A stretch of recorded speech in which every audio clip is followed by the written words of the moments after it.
Hi James, welcome. How are you? Good, thank you. I'm going to interrogate James on your behalf because if you're watching this video, you're considering doing something about a sleep problem that you might have. James, what was your sleep problem? My sleep problem, for years I didn't know what was wrong. I was always tired, obviously from not sleeping. Yep. I came up, did a sleep study. They showed me just how much I wasn't sleeping. Now, let me just put some time sort of frame on this. You've only been involved with the Beenleigh Sleep Clinic for a few months now. Yeah, January. And when you said that you came to the Beenleigh Sleep Clinic for the issue, what did you ask them to do in the first place? You just said, look, I'm not sleeping. What was the before and after? So it all started with a phone call and they said, come up, do a sleep study. I got recommended by my doctor, came up, booked in, did the sleep study. Got the results from the sleep study and I was doing something like 40 apneas an hour. Now, what's that mean?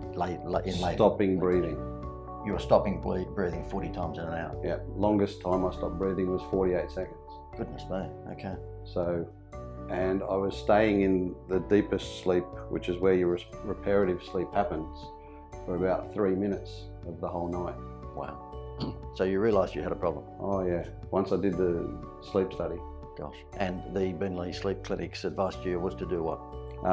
They actually advised that I get onto a machine, which they hired me one for a couple of weeks, and the first night was just bliss when I woke up the next morning. You were saying that... It was like my brain switched on. Well, you were saying that just before we put the cameras on. It was that instant, was it? The one usage, you woke up? Absolutely that instant. I woke up the next morning like someone had switched a switch on in my brain and everything worked.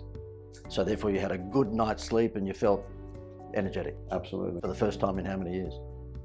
Probably 5 or more. Wow.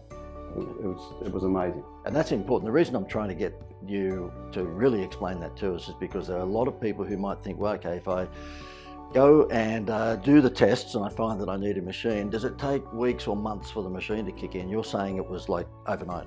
Everybody's different, and the girls actually told me, you know, you might hate the nasal. I can't use a full mask because of the beard, so I have to get either over the nose or nasal pillows. They said you might hate it, and certainly I met a couple of people in the waiting room who had them and hated them, and they went to full masks. Yep. Just it worked so good for me. I got so used to it. Just perfect. Wow, wow. And so therefore, that's a good point to bring up. You don't have any problem at all in just wearing the equipment overnight. It just becomes sort of second nature now? Absolutely. The girls actually said to me, wear it while you're watching TV to get used to it. Okay. I wore it for an hour while I was watching TV, and I said I'm used to it, took it off and just went to sleep with it every night since. I thought you were going to say to me then I was wearing it watching TV, but I never got to see the show. I fell asleep. Yeah, I used to fall asleep watching TV all the time. Right. There were times where I'd be at the lights and fall asleep. Wow. In my car. That's how dangerous it was. Absolutely. Now, finally, would you recommend Beenleigh's? I think I know what the answer is going to be to this question, but would you recommend Beenleigh Sleep Clinic to anyone else with a sleep issue? Yes, I would, and I have. A couple of my mates are loud snorers, and I've told them that I reckon the same problem that was with me is with them, because they've got the same symptoms. So I said, come up and see the girls. Wow. Thanks, mate. No problem. All the best. Thanks.